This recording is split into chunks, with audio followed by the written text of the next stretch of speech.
आज हम बनाएंगे छोले बहुत जल्दी और सिंगल पॉट में, स्वाद एकदम ट्रेडिशनल छोले जैसा।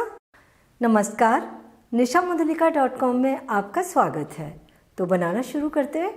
1 कप काबली चने, इन्हें 2 बार अच्छी तरह से धोकर रात भर पानी में भिगोकर रखा और अभी पानी हटा दिया। आप इन्हें 6 से 7 घंटे भी भिगोकर ले सकते हैं। ये भीगे हुए काबली चने, इन्हें कुक करने के लिए कुकर गरम कर लिया। ये 2 टेबल स्पून ऑयल और 1 टेबल स्पून घी। इससे छोले बहुत ज़्यादा स्वादिष्ट बनेंगे। आप चाहें तो घी को स्किप भी कर सकते हैं।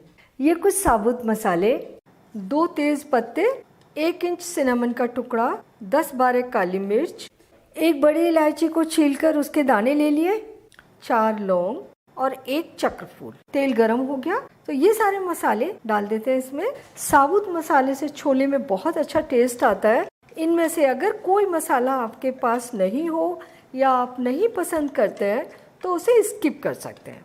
और अब ये छोले का स्पेशल मसाला, 1 छोटी चम्मच अनारदाना।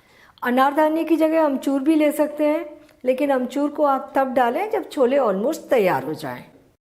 2 छोटे चम्मच धनिया पाउडर। धनिया पाउडर थोड़ा सा ज़्यादा डलता है, इससे अच्छी थिकनेस आती है।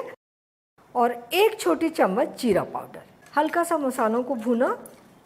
2 टमाटर, 1 इंच अदरक का टुकड़ा और ये 2 हरे मिर्च, इनका हम पेस्ट बना कर लेंगे। अब फ्लेम को मीडियम कर लेंगे। फ्लेम हमने धीमी कर ली थी ताकि मसाले जले ना। अब इन मसालों को तब तक भूनना है जब तक कि तेल नहीं छोड़ने लग जाते। बस थोड़ी थोड़ी देर में इन्हें चला देना है। 1 टेबल स्पून कसूरी मेथी, इसको थोड़ा सा क्रश करके डालेंगे। और ये जो डंडियाँ हाथ में बचेंगी इन्हें हटाना है। मसाले के साथ में ये भुनेगी तो बहुत अच्छा टेस्ट देगी। और ये 1 छोटी चम्मच कश्मीरी लाल मिर्च। यहाँ हमने आधा कप पानी लिया और इसमें 1 छोटी चम्मच चाय डाल दी। इसे उबलने देंगे। देखिए ये पानी का अच्छा सुनहरी कलर आ गया। गैस बंद कर देते हैं। और इधर मसाला भी भुनकर तैयार हो गया। इसने तेल छोड़ दिया है। अब ये चने इसके अंदर डालते हैं। थोड़ा सा मसाले के साथ इन्हें भून लेते हैं। और अब ये 1 कप पानी और ये आधा कप पानी चाय वाला। अगर आपके पास टी बैग है तो डायरेक्ट आप छोले में टी बैग डाल सकते हैं। टोटल हमने 2 कप पानी डाला है। पानी हम बाद में भी डाल सकते हैं अगर हमें छोले गाढ़े लगे तो। 1 छोटी चम्मच नमक या स्वाद अनुसार, आधा छोटी चम्मच गरम मसाला और 1/4 छोटी चम्मच बेकिंग सोडा। इससे छोले बहुत जल्दी कुक हो जाते हैं और इनके अंदर टेस्ट भी आता है।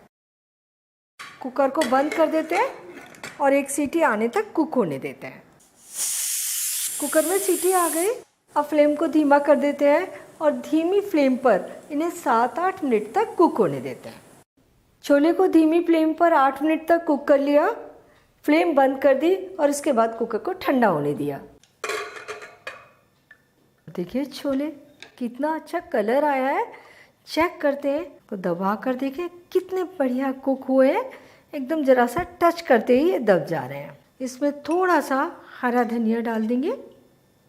ये छोले तैयार हो गए। आप चाहें तो हल्का सा इस तरीके से थोड़ा सा मैश कर लें, ज़्यादा नहीं। 1/4 चने मैश हो जाए, बाकी सब साबुत रहें। हाँ, इसमें से ये साबुत मसाले जैसे ये चक्रफूल है, सिनेमन का टुकड़ा, तेज़ पत्ता वगैरह ये हटा देते हैं। आप चाहें तो इसमें छोड़ के रख सकते हैं, बाद में हटा दीजिए। इनका टेक्सचर और कलर देखिए कितना अच्छा आया है। छोले तैयार हो गए हैं। इन्हें आप सर्व कर सकते हैं, लेकिन और ज़्यादा टेस्टी बनाने के लिए हम इसमें एक तड़का डालेंगे। ये ले लिया तड़का पैन और इसमें डालेंगे 1 टेबल स्पून घी। ऑयल भी डाल सकते हैं। गरम घी में डालेंगे आधा छोटी चम्मच जीरा। फ्लेम धीमी रखेंगे और ये 2 हरे मिर्च को बड़े बड़े टुकड़ों में काट कर ले लिया है। हल्का सा भून लेंगे इन्हें। ये मिर्च जब छोले के अंदर से आप खाएंगे तो बहुत ज़्यादा टेस्टी लगेगी। फ्लेम को बंद कर देंगे और ये आधा छोटी चम्मच कश्मीरी लाल मिर्च। इससे छोले के अंदर कलर बहुत अच्छा आएगा और टेस्ट तो आएगा ही। और अब ये तड़का छोले के ऊपर हल्का सा इसको मिक्स कर देते हैं। ये हमारे 1 पॉट छोले बनकर तैयार हो गए। और थोड़ा सा हरा धनिया। छोले बनकर तैयार हैं। आपको देखकर ही लग रहा होगा ये कितने ज़्यादा टेस्टी बने हैं। इन्हें बनाने में कुछ खास चीज़ों का ध्यान नहीं रखना है, लेकिन चनों को 6-7 घंटे भिगोकर ज़रूर लीजिए और बनने के बाद चने को दबाकर ज़रूर देख लीजिए वो अच्छे तरीके से मैश हो रहे हों। आप ये छोले ज़रूर बनाइए और बताइए मुझे कैसे बने, और ये भी बताइए कि मुझे आपके लिए और क्या बनाना है। अगर मेरा चैनल आपने अभी तक सब्सक्राइब नहीं किया है तो प्लीज़ इसे तुरंत सब्सक्राइब कर लीजिए, बेल आइकन भी दबा दीजिए ताकि मेरी आने वाली रेसिपीज़ के नोटिफिकेशंस आपको मिलते रहें।